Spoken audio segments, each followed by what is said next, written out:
আসসালামু আলাইকুম প্রিয় দর্শক। বর্তমান প্রেক্ষাপটে ফেব্রুয়ারির 1 তারিখ থেকে আওয়ামী লীগ কর্মসূচি ঘোষণা করেছে। এটি ইতিমধ্যেই আমরা সকলেই জানি।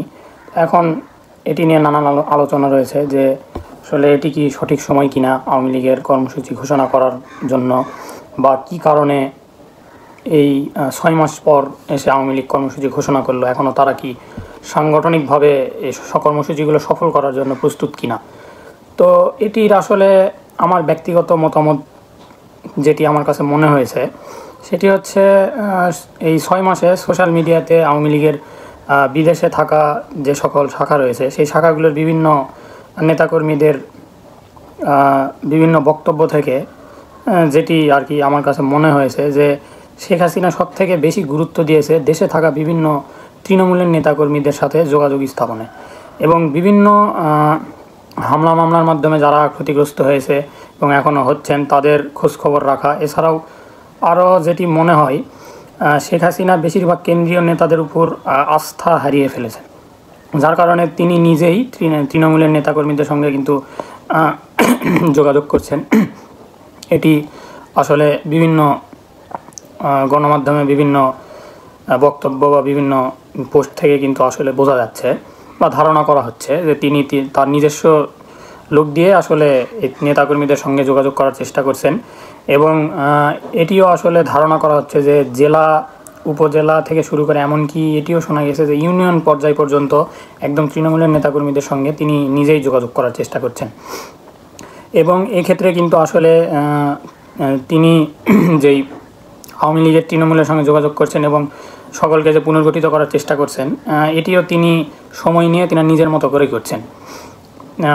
এবং আরেকটি নিউজ হয়তো আপনারা অনেকে শুনে থাকবেন যে এইসব বিষয়ে শেখ হাসিনা বা তার কেন্দ্রীয় নেতা যারা রয়েছে, অর্থাৎ গত সরকারে যারা বড় বড় মন্ত্রী পদে ছিল, পদমর্যাদায় ছিল, তাদের অনেকেরই বক্তব্য সেরকম পাওয়া যায়নি সোশ্যাল মিডিয়াতে। এবং সম্ভবত শেখ হাসিনা হয়তো তাদের সঙ্গে খুব একটা যোগাযোগ করছেন না বলেই ধারণা করা হচ্ছে। এবং এমনটাও অনেক নেতাকর্মীদের মাধ্যমে বা বিভিন্ন পোস্টের মাধ্যমে জানা যাচ্ছে যে শেখ হাসিনা শুধুমাত্র যে কেন্দ্রীয় নেতা যারা আছে আওয়ামী লীগের, তারা কোনো টেক্সট বা মেসেজ করলে হয়তো শেখ হাসিনা শুধু তাদের এই অ্যান্সারটুকু দেয়, এর বাইরে কোনো রকম কোনো যোগাযোগ করে না। এবং তৃণমূল পুনর্গঠনের যে কাজটা, সেটা শেখ হাসিনা তার নিজস্ব যে লোকজন রয়েছে সেই লোকজনকে দিয়েই করানোর চেষ্টা করছেন।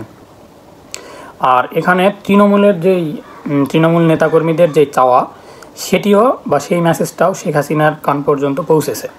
এখন তৃণমূলের নেতাকর্মীরা চাচ্ছে, নেতাকর্মীদের চাওয়া তাদের কথা মতো যে আসলে যারা আগে আওয়ামী লীগের কেন্দ্রীয় নেতা যারা ছিলেন তাদের সঙ্গে তারা নেতৃত্বে আসুক আওয়ামী লীগের, বা পুনর্গঠিত আওয়ামী লীগ, বা যে শুদ্ধি অভিযান, আওয়ামী লীগের যে একটি শুদ্ধি অভিযান দরকার।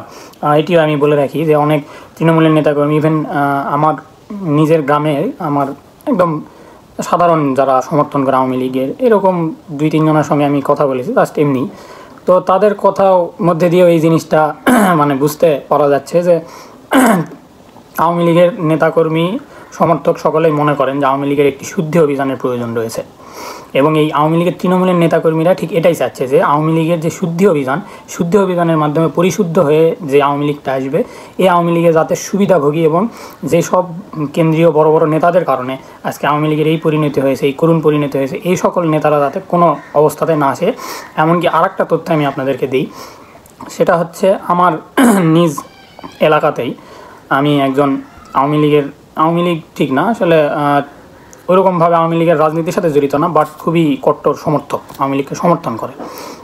ওনার কাছে আমি আর কি জিজ্ঞেস করছিলাম যে আবার যদি আওয়ামী লীগের কেন্দ্রীয় নেতারা রাজনীতিতে আসে বা 2 বছর 5 বছর পর যদি আওয়ামী লীগের নেতৃত্ব আসে, তাহলে আপনারা কি করবেন? তো উনি আমাকে সরাসরি বলতেছে যে আওয়ামী লীগের যেসব কেন্দ্রীয় নেতা যারা রয়েছে, যারা এই অবস্থায় আওয়ামী লীগকে রেখে পালিয়ে চলে গেছে দেশ থেকে এবং এই 15 বছরে কোটি কোটি টাকা লুটপাট করেছে, বিভিন্ন চাঁদাবাজির অভিযোগ রয়েছে, এইসব কেন্দ্রীয় নেতাদেরকে উনি বলতেছে যে জামাত, বিএনপি বা আওয়ামী লীগের বিরুদ্ধে যেসব দল আছে তারা তো কি করবে না করবে এটা পরের বিষয়, আমরা আওয়ামী লীগের সমর্থক যারা আছি আমরা আগে পিটাবো ধরে, এইরকম কথাবার্তা বলতেছে। তাহলে চিন্তা করেন যে কি পরিমাণ ক্ষোভ রয়েছে। তো এই সকল মেসেজগুলো কিন্তু আসলে শেখ হাসিনার কান পর্যন্ত পৌঁছেছে আমার যেটি ধারণা। এবং আরেকটি বিষয় হচ্ছে আওয়ামী লীগের তৃণমূলের নেতাকর্মীদের, যেহেতু এখন এটা ওপেন সিক্রেট, সকলেই আমরা জানি যে বিভিন্ন হামলা মামলার কারণে আওয়ামী লীগের নেতাকর্মীরা এখন সকলেই ঘর ছাড়া, কেউ আসলে ঘর বাড়িতে থাকতে পারছেন না। এবং এই 6 মাসে প্রচুর নির্যাতন নিপীড়নের শিকার হয়েছে, এটাও সত্য। যার কারণে আসলে এখন কিন্তু তাদের কাছে আর কোনো অপশান নেই। তারা এইভাবে কতদিন পরিবার রেখে এইভাবে কাজকর্ম ফেলে তারা জীবন চালাবেন কীভাবে, কতদিন এভাবে পালিয়ে বেড়াবেন? তো এর কারণে তৃণমূলের নেতাকর্মীরা সকলে কিন্তু চায় যে ঘুরে দাঁড়াতে, তাদের কাছে আর কোনো অপশান নেই। তারা এইভাবে পালিয়ে তো 6 মাস হয়ে গেছে, আরও কতদিন এভাবে পালিয়ে থাকবে? এই জন্য তারা চাচ্ছে যে আওয়ামী লীগের বিভিন্ন কর্মসূচি যাতে আসে, তারা যাতে মাঠে লড়াইয়ের মাধ্যমে তারা যাতে স্বাভাবিক জীবনে ফেরার একটু হলেও স্পেস পায়।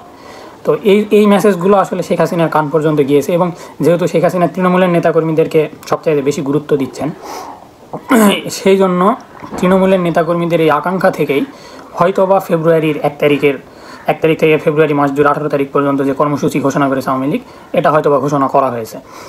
আর এবাদেও আরেকটি এর কারণ থাকতে পারে, যেটি আমার কাছে মনে হচ্ছে যে আওয়ামী লীগ এটি একটি সরকারের জন্য একটি ফাঁদ হিসেবে ব্যবহার করছে কর্মসূচিকে। কারণ আমরা সকালেই জানি যে ফেব্রুয়ারি পুরো মাস জুড়ে বিভিন্ন আন্তর্জাতিক সংস্থা, ইভেন জাতিসংঘেরও অনেক টিম বাংলাদেশ সফর করবে।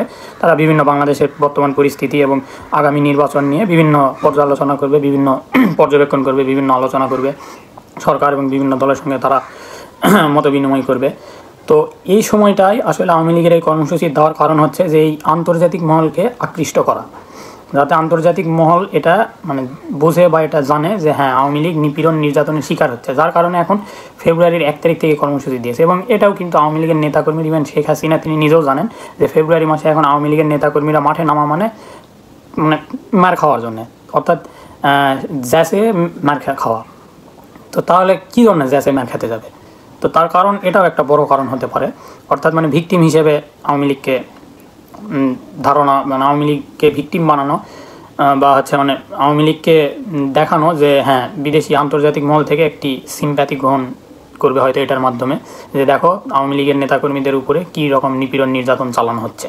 এটিও একটি বড় কারণ হতে পারে। এবং যদি এরকম কোনো কৌশল হয়ে থাকে, আসলে আমি সঠিক জানি না যে এটি সঠিক কিনা, এটি আমার ধারণা থেকে বললাম, কিন্তু যদি এরকম কৌশল গ্রহণ করে থাকে তাহলে কিন্তু তারা সফল হলেও হতে পারে। তার কারণ হচ্ছে কী জন্য আমি কথা বলছি, সেটা হচ্ছে এটা সফল করার পেছনে খোদ আমাদের যে অন্তর্বর্তীকালীন সরকার তিনি নিজেই ভূমিকা রাখছেন। কারণ আপনারা ইতিমধ্যেই বক্তব্য শুনেছেন 2 দিন আগে আমাদের অন্তর্বর্তীকালীন যে সরকার উপদেষ্টা রয়েছে ডক্টর মোহাম্মদ ইউনূস সাহেব, ওনার যে প্রেস সচিব শফিকুল আলম, উনি কিন্তু অলরেডি সরাসরি একদম বলে দিয়েছে যে আওয়ামী লীগকে কোনোরকমভাবে স্পেস দেওয়া হবে না, প্রতিহত করা হবে। আওয়ামী লীগের মিছিল মিটিংয়ে যারা অংশগ্রহণ করবে তাদেরকে আইনের আওতায় আনা হবে। এবং এর মাধ্যমে তিনি কিন্তু বলা যায় একটি হুঙ্কার দিয়েছেন যে আওয়ামী লীগ যদি মাঠে নামে তাহলে আওয়ামী লীগের উপরে যে কোনো মূল্যে আওয়ামী লীগকে নিধন করা হবে বলা যায়, বা প্রতিরোধ করা হবে, অর্থাৎ কিন্তু বল প্রয়োগ করা হবে। তার মানে যদি আওয়ামী লীগ তার কৌশলটা ব্যবহার করেই থাকে যে আন্তর্জাতিক মহলের দৃষ্টি আকর্ষণ করবে নির্যাতন নিপীড়নের শিকার হয়ে, তাহলে কিন্তু সেখানে দেখুন আপনার ডক্টর প্রেস সচিব শফিকুল আলম উনি কিন্তু অলরেডি সেটার ঘোষণা দিয়ে দিয়েছে যে আওয়ামী লীগ মাঠে নামলে এক ধরনের বল প্রয়োগ করা হবে, বা তারা এক ধরনের নির্যাতন নিপীড়ন হামলা মামলার শিকার হবে। তো তাহলে এর থেকে বোঝা যাচ্ছে যে যদি আওয়ামী লীগের কৌশল সেটি হয়ে থাকে তাহলে কিন্তু আওয়ামী লীগ সফল হলেও হতে পারে যদি সরকার বল প্রয়োগ করে। তো আমরা আসলে কোনো রকম এইসব হামলা মামলা বা বল প্রয়োগ এসব আমরা আশা করি না। এমনিতেই জুলাই আগস্টে আন্দোলনের পরে এখন আমাদের বাংলাদেশের প্রেক্ষাপট খুবই বাজে, এবং আমাদের বাংলাদেশের অর্থনীতির অবস্থা বিশেষ করে খুবই বাজে অবস্থা, এবং আমাদের সাধারণ মানুষ যারা আছে আমাদের চলাফেরা খাওয়া এবং সংসার চালাতে আসলে খুবই কষ্ট হয়ে যাচ্ছে।